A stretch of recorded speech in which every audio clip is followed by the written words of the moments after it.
ఈరోజు నెల్లిపట్ల గ్రామ పంచాయతీ నుంచి అనేక వేలాది మంది ఇక్కడికి ఏర్పాటు చేసి మండలం నుంచి ముఖ్య నాయకులైనటువంటి ఎంపీపీ గారు రెడ్డప్ప గారు, అదేవిధంగా కృష్ణమూర్తి గారు, మన పార్లమెంట్ అభ్యర్థి సుపరిచితులు రెడ్డప్పన్న గారు, అదేవిధంగా జెడ్పీటీసీ కేశవలన్న గారు, స్థానిక నాయకులు చాలా మంది ఉన్నారు. చంద్రారెడ్డి, సుబ్రహ్మణ్యారెడ్డి, కేశవరెడ్డి, అమర్నారాయణ, జయచంద్ర రెడ్డి, జయకుమారు, బాబురెడ్డి, చిన్న, విక్రమ్ రెడ్డి, రవి, ముండరాజు, గోపాలు, బెంగళూరప్ప, వేరేనా సుబ్రహ్మణ్యం గౌడు, ఇంకా చాలా మంది ఉన్నారు. చదివితే ఇది సరిపోతుంది, వాళ్ళు అంటుకుంటారు ఇప్పటికే. కాబట్టి ఈ రోజు నెల్లిపట్ల గ్రామ పంచాయతీలో దాదాపు 200 కుటుంబాలు వైఎస్ఆర్ కాంగ్రెస్ పార్టీ అంటే ఈ 5 సంవత్సరాల్లో జగన్మోహన్ రెడ్డి గారు చేసినటువంటి అభివృద్ధి కావచ్చు, సంక్షేమ పథకాలు కావచ్చు, వాళ్ళకు మంచి జరిగిందని ఈ రోజు స్వచ్ఛందంగా ఈ 200 కుటుంబాలు వైఎస్ఆర్ కాంగ్రెస్ పార్టీలోకి రావటం మాకందరికీ కూడా చాలా సంతోషంగా, అందరినీ కూడా స్వాగతం పలుకుతూ మీకందరికీ కూడా ఒకటే తెలియజేస్తున్నాము. మీరందరూ గమనించాల్సింది ఒకటే, మనము 2019కి ముందు కావచ్చు మన పార్టీ అధికారం అంటే మన పార్టీ గెలిచినా ఇక్కడ గెలిచినటువంటి వ్యక్తి అధికారస్తులకు అంటే అధికారంలో ఉన్నటువంటి పార్టీలకు అమ్ముడుపోతే ఆనాడే మనం ప్రతిపక్షంలో ఉండి పోరాటం చేశాం. అమ్ముడుపోయినా మీరే చెప్పండి. ఆనాడు 2019 ఎన్నికల ముందు మనం ప్రతిపక్షంలో ఉన్నప్పుడు అనేక పోరాటాలు చేశాం. 2019లో ఆ భగవంతుడు దయతో జగన్మోహన్ రెడ్డి గారు ముఖ్యమంత్రి అయిన తర్వాత మీ అందరికీ కూడా ఒకటే కోరుకుంటా ఉన్నా, మిమ్మల్ని అందరినీ కూడా అడుగుతా ఉన్నా, మీ కుటుంబాలకు మంచి జరిగిందా లేదా జగన్ ముఖ్యమంత్రి అయిన తర్వాత అడుగుతా ఉన్నా. జరిగింది అంటే జరిగిందని చెప్పండి. జరిగిందా లేదా? కాబట్టి మీరందరూ కూడా గుర్తుపెట్టుకోవాల్సింది ఒకటే, జగన్మోహన్ రెడ్డి గారు మాట చెప్తే ఆ మాట మీద నిలబడతారు. చంద్రబాబు నాయుడు మాట చెప్తే జీవితంలో మాట మీద నిలబడడు. ఆయన చెప్పేదే అబద్ధం. చంద్రబాబు నాయుడు నోట్లో నుంచి వచ్చే ప్రతి మాట అబద్ధం. దానికి నిదర్శనం 2014 ఎన్నికల్లో ఆయన వాగ్దానాలు గుర్తుపెట్టుకోండి. ఆయన 2014 ఎన్నికల్లో ఇంటికి ఉద్యోగం ఇస్తామన్నాడు, మహిళలను చూసి డోక్రా రుణమాఫీ చేస్తామన్నాడు, సుమారు 600 హామీలు ఇచ్చాడు. అవ్వ తాతని ఆమారించి, అవ్వలని తాతల్ని అందరినీ ఆమారించి మోసం చేశాడు.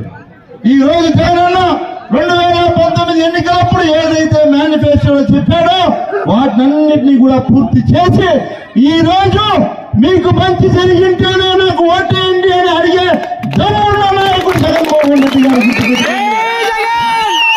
ఎందుకు చెప్తున్నారంటే ఇవన్నీ ఎన్నికల సమయాల్లో ప్రలోభాలు పెట్టడం మొదలు పెట్టారు. ప్రతిపక్ష నాయకులు వాళ్ళ అధికారంలో ఉన్నప్పుడు కైగల ప్రాజెక్టు గుర్తుకు రాలేదు, వాళ్ళ అధికారంలో ఉన్నప్పుడు ఏమీ చేయలేదు, ఏమి రోడ్డు లేదు, ఈ మండలంలో ఒక్క రోడ్డు వేసారో అడుగుతా ఉన్నా. మాట్లాడితే మేము తెలిసి మా మీకు చెప్తారు. నేను వేసినటువంటి రోడ్లు సుమారు ఒక్క బైరెడ్డిపల్లిలోనే 100 కోట్ల రూపాయలకి ఈ రోజు రోడ్లు వేసాం. గుర్తుపెట్టుకోండి. ఎవరు వచ్చినా నేను ఛాలెంజ్ చేస్తున్నా, బైరెడ్డిపల్లి మండలంలో 100 కోట్ల రూపాయలు ఖర్చు పెట్టి రోడ్లు వేసాం. కావాలంటే రాండి, నేను చూపిస్తానని కూడా తెలియజేస్తా ఉన్నా. వాళ్ళ అధికారంలో ఉన్నప్పుడు ఏమీ చేయలేదు. ఈ రోజు మైకెత్తుకొని నేను వస్తే కైగల ప్రాజెక్ట్ చేస్తా, ఆ ఊరికి రోడ్డు వేస్తా, ఈ ఊరికి రోడ్డు వేస్తా. నువ్వు అధికారంలో ఉన్నప్పుడు వేయలేదు, ఇంక నీకు వేసే అవకాశం కూడా ప్రజలు ఈ రోజు కూడా తెలియజేస్తా ఉన్నా. గుర్తుపెట్టుకోండి, ఒకటి గుర్తుపెట్టుకోండి. ఈ రాష్ట్రంలో ప్రజలందరూ కూడా బాగుండాలి, పేదలందరూ కూడా ధనికులు కావాలి అంటే జగన్మోహన్ రెడ్డి ముఖ్యమంత్రి కావాలి. గుర్తుపెట్టుకోండి. వద్దు ఎవరో ఊరికి ఇద్దరో ముగ్గురో బాగుంటే చాలు పెత్తందారులు ఈ పరిపాలన సాగించాలనుకుంటే చంద్రబాబు నాయుడు కావాలి. గుర్తుపెట్టుకోండి. ప్రజలు బాగుండాలా పెత్తందారులు బాగుండాలా అని ప్రజలు మీరే నిర్ణయించండి. ప్రజలు బాగుండాలంటే జగనన్న ముఖ్యమంత్రి కావాలి. చాలా సంతోషంగా ఉంది. ఎందుకంటే ఎంతో మంది ముఖ్యమంత్రులు వచ్చినారు ఈ రాష్ట్రానికి. జగన్మోహన్ రెడ్డి ఒక్కడే పేదల కోసం, రైతుల కోసం, మహిళల కోసం పనిచేసిన సంగతి మీ అందరికీ తెలిసిందే. సంక్షేమ కార్యక్రమాలు ఎంతమంది తెలుగుదేశం పార్టీ నాయకులు ఇళ్లలో రావడం లేదు. ఒకసారి గుండె మీద చేసుకుని ఆలోచించండి.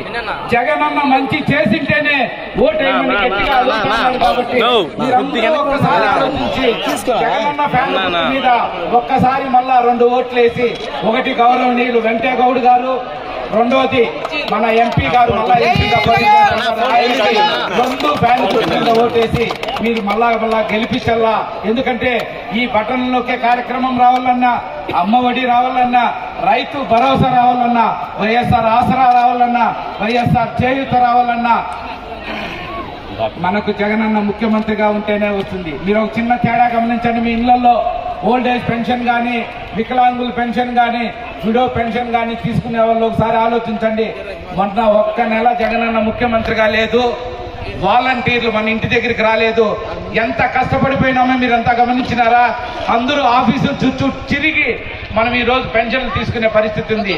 మళ్ళా అందరూ వచ్చి మన ఇంటి దగ్గరే ప్రభుత్వ కార్యక్రమాలు ఇవ్వాలంటే జగనన్నే ముఖ్యమంత్రిగా ఉండాలా. జై జగన్, జై జగన్. కార్యక్రమాన్ని ఉద్దేశించి శాసనసభ్యులు, పార్లమెంట్ సభ్యులు శ్రీ ఎన్ రెడ్డప్ప గారిని, బైరెడ్డపల్లి ఎంపీపీ గారు రెడ్డప్ప గారికి, మా పార్టీలో అందరికన్నా సీనియర్ నాయకుడు బైరెడ్డపల్లి కృష్ణమూర్తి రెడ్డమ్మ గారికి, అదేవిధంగా మన అందరి ప్రీతమ నాయకుడు శాసనసభ్యులు డాక్టర్ వెంకటేగౌడ గారికి, బాబురెడ్డి గారికి, జయకుమార్ గారికి, కేశవులు గారికి, అన్వర్ గారికి, అమర నారాయణ గారికి, ఇక్కడ సుబ్రహ్మణ్య రెడ్డి గారికి, చంద్రారెడ్డి గారికి, అమరాస్వామి గారికి, ఇక్కడికి విచ్చేసిన పెద్దలందరికీ, మహిళా మండలకు, కేశవరెడ్డి గారికి, ఈరోజు ముఖ్యంగా సుమారు 200 కుటుంబాలు నెల్లపట్ల గ్రామంలో పరిసర ప్రాంతాలంటే ఇక్కడ విచ్చేసిన అందరూ కూడా జగన్మోహన్ మీద నమ్మకంతో, అభిమానంతో ఈ పార్టీ వైఎస్ఆర్సీపీ పార్టీలు చేరిన ప్రతి ఒక్కరికి పాదాబంధం తెలియజేసుకుంటూ, వెంకటేగౌడ గారిని పోయిన సంవత్సరం 5 ఏళ్ల క్రితం పెద్ద మెజారిటీతో గెలిపించినారు. అంతకన్నా మెజారిటీతో రెండవసారి కూడా ఆయన మనం ఎమ్మెల్యేగా చేసుకోవాలి. అదేవిధంగా రెండవసారి ఎంపీగా నేను కంటెస్ట్ చేస్తున్నాను. జగన్మోహన్ రెడ్డి గారి ఆశీస్సులు, పెద్దిరెడ్డి రామచంద్రరెడ్డి గారి ఆశీస్సులతో, మీ అందరి అభిమానంతో, మీరందరూ దయచేసి వేసే ఓట్లతో నేను మళ్ళీ రెండోసారి ఎంపీ కావాలనుకుంటున్నాను. దయచేసి మీరందరూ మమ్మల్ని ఆశీర్వదించి వెంకటేగౌడ గారిని, నన్ను కూడా ఈసారి గెలిపిస్తే 175కి 170 ఎమ్మెల్యేలు, 25కి 25 పార్లమెంట్ సభ్యులు మేము గెలుస్తాము. గెలిచిన తర్వాత రాష్ట్ర ముఖ్యమంత్రి జగన్మోహన్ రెడ్డి గారు మళ్ళీ అధికారం చేపడితే మనకు ఇప్పుడు వస్తున్న సంక్షేమ పథకాలన్నీ కూడా మీకు అందరికీ అలాగే వస్తాయి. కాబట్టి దయచేసి మీరందరూ ఫ్యాన్ గుర్తుపైన ఓటేసి మమ్మల్ని గెలిపిస్తారని మరీ మీరు ప్రార్థిస్తున్నారు. జై జగన్. ఇప్పుడు ఈ కార్యక్రమం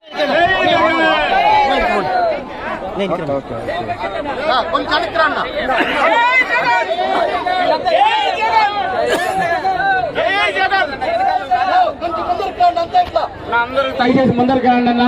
ఇప్పుడు పార్టీలో చేరిన వాళ్ళంతా గ్రూప్ ఫోటో కోసం ముందరికి రండి అన్న ప్లీజ్. దాదాపు ఈరోజు 200 కుటుంబాలు వైఎస్ఆర్ కాంగ్రెస్ పార్టీలో జగనన్న సంక్షేమ పథకాలు మెచ్చి చేరడం చాలా సంతోషకరంగా ఉంది. మీరందరూ కూడా వైఎస్ఆర్ కాంగ్రెస్ పార్టీ గెలుపు గట్టిగా కృషి చేయాలని అందరి తరఫున కోరుతా ఉన్నాము. ఇంకా మీటింగ్ పదామా?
నాయకుడు